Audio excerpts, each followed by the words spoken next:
India गठबंधन के रणनीति यह है कि एक के विरुद्ध एक उम्मीदवार लड़े जाए।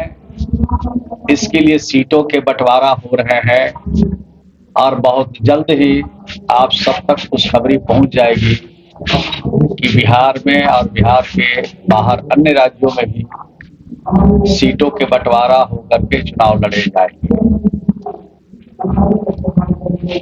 आज तो मैं किशनगंज आया था और इसके लिए मुजाहिद साहब जो हमारे इस इलाके के नेता हैं, इनको धन्यवाद देना चाहते हैं कि आज इन्होंने पार्टी के जिला कार्य समिति की भी बैठक रखी है और जननायक कर्पूरी ठाकुर जी का जो 24 जनवरी को जन्म दिवस है उसको मनाने के लिए तैयारी से संबंधित बैठक इन्होंने रखा है। बड़ी तादाद में यहाँ से कार्यकर्ता सभी सम्मानित नेता जाएंगे और जननायक कर्पूरी ठाकुर के सपने का भारत बनाने के लिए सब लोग सब दिन संकल्प लेंगे। तो बहुत अच्छा काम किया।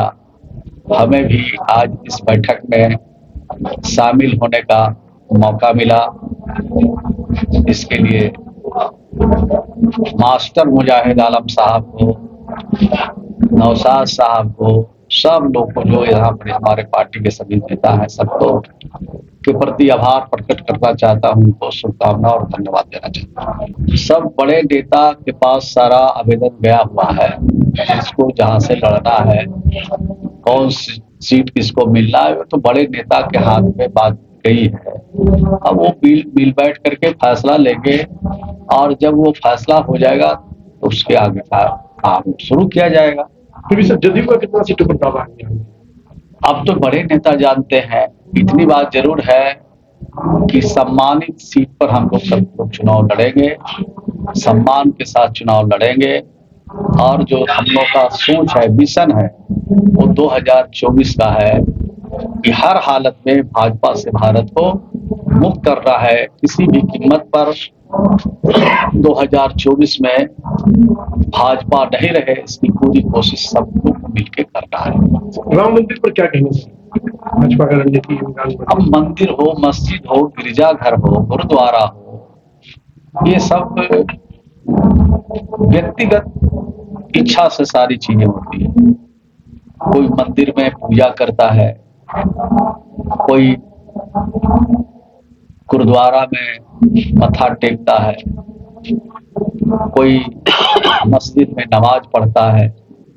हम सभी धर्मों का सम्मान करते हैं और अपनी इच्छा से हर लोग पूजा करते हैं, इबादत करते हैं, मत्था टेकते हैं, ईश्वर से, अल्लाह से आशीर्वाद प्राप्त करते हैं, सुखी रहने के लिए, आनंद होने के लिए। जिसको जहाँ अच्छा लगता है, जहाँ सुख की अनुभूति होती है, वहाँ अपना पूजा करते हैं, याचना करते हैं। क्या नीतीश जी जाएंगे? निमंत्रण मिला है मुख्यमंत्री जी? मैं तो कहा ये निजी बात है। कोई मंदिर में जा रहा है, कोई मस्जिद में जा रहा है, कोई गिरजाघर में, कोई गुरुद्वारा में, वो तो निजी हिसाब से लोग पूजा करते हैं, पाठ करते हैं। अल्लाह ईश्वर तेरो नाम सबको सम्मत दे भगवान। जिसको जहाँ अच्छा लगता है, जिसको जहाँ से सुख और समृद्धि प्राप्त होती है, जहाँ जिसको आस्था है, वहां लोग तो जाते ही रहते हैं। कौन किसी को मना करता है? इस बीच में तेज से वायरल हो रहा है सर एक चीज, मतलब गठबंधन में ठीक ठाक बिहार में नहीं चल रहा। ये तो तब तक वायरल होता रहेगा जब तक मोदी जी हटेंगे नहीं। जब हटेंगे तो सब वायरल बंद हो। उस दिन का इंतजार कीजिए, जिस दिन हटेंगे सब ठीक हो जाएगा। सर मुख्यमंत्री जी और ललन सिंह के रिश्ते पर भी सवाल उठे, इस पर क्या कहें? तो सवाल तो उठते रहते हैं। क्या सवाल उठ रहे हैं? ललन बाबू हमारे राष्ट्रीय अध्यक्ष थे। ललन बाबू ने पेशकश की कि हमें लोकसभा का चुनाव लड़ना है, जितना वक्त पार्टी को हमको देना चाहिए, जितना वक्त हमको लोकसभा में देना चाहिए, जितना वक्त अपने जनता के बीच में देना चाहिए, नहीं दे रहा हूं, इसलिए आप कमान संभालिए और हमें अध्यक्ष पद से मुक्त कर दीजिए और हमको चुनाव जो लड़ना है उसके लिए पूरी तरह से छूट दे दीजिए। तो स्वेच्छा से उन्होंने रिजाइन किया है, तो तरह तरह का अटकल और तरह तरह का बात चलता रहता है, तो मैं समझता हूँ कि इसमें कोई दम नहीं। सर, जदयू कार्यकर्ता से किसी ने उनसे मिले, लोगों ने कुछ डिमांड रखा आपसे, क्या डिमांड है? हमारे कार्यकर्ता बहादुर है, हमारे कार्यकर्ता होनहार है, हमारे कार्यकर्ता में लगन और उत्साह है। जो भी बात कहते हैं उनको ठीक से हम सुनते भी हैं। उस जिले में हमारे विभाग से संबंधित जितनी योजनाएं चल रही है वो अच्छा ढंग से चल रहा है, ठीक ढंग से चल रहा है, और आगे भी अच्छा ढंग से चलेगा।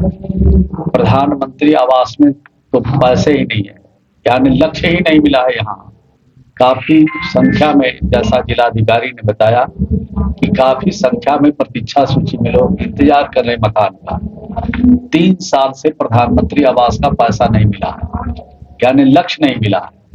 18-19 में लक्ष्य नहीं मिला, 22-23 में लक्ष्य नहीं मिला, और 23-24 गुजर रहा, इसमें भी लक्ष्य नहीं मिला। तो जब लक्ष्य ही नहीं मिला है तो खुले आसमान के नीचे जिंदगी बसर कर रहे लोग चिंता में है, परेशानी में है, और भारत सरकार को कुछ दिखता नहीं। उनको तो सिर्फ दिख रहा है 2024 का चुनाव, गरीब लोग नहीं दिखता है। और यूं कहें कि भारत सरकार में जब ग्रामीण विकास के मंत्री है वो बिहार से ही आते हैं, और लंबा लंबा भाषण देने के लिए उनके पास टाइम है, लेकिन 13 लाख बिहार में प्रतीक्षा सूची में इंतजार कर रहे हैं गरीब लोग घर के लिए। उनके लिए इनके पास जवान नहीं खुलता है। तो जब बिहार आवे तो जवान उनको खोलना चाहिए। बिहार आवे तो बताना चाहिए कि गरीबों का घर कब मिलेगा। मनरेगा में भी काम ठीक चल रहा है, लेकिन 1500 करोड़ से ज्यादा रुपया मटेरियल का बकाया है। तो जब मटेरियल का पैसा बकाया रहेगा तो कौन काम करेगा? यानी प्रधानमंत्री जो आवास योजना है वो भी दम तोड़ रहा है, अब मनरेगा योजना वो भी दम तोड़ रहा है। तो भारत सरकार की जितनी योजनाएं हैं सब दम तोड़ रहा है। अब बिहार के नीतीश कुमार जी पर ही भरोसा है कि वही कुछ करेंगे तो कुछ हमारी गाड़ी आगे बढ़ेगी। तो यही हमने समीक्षा में पाया।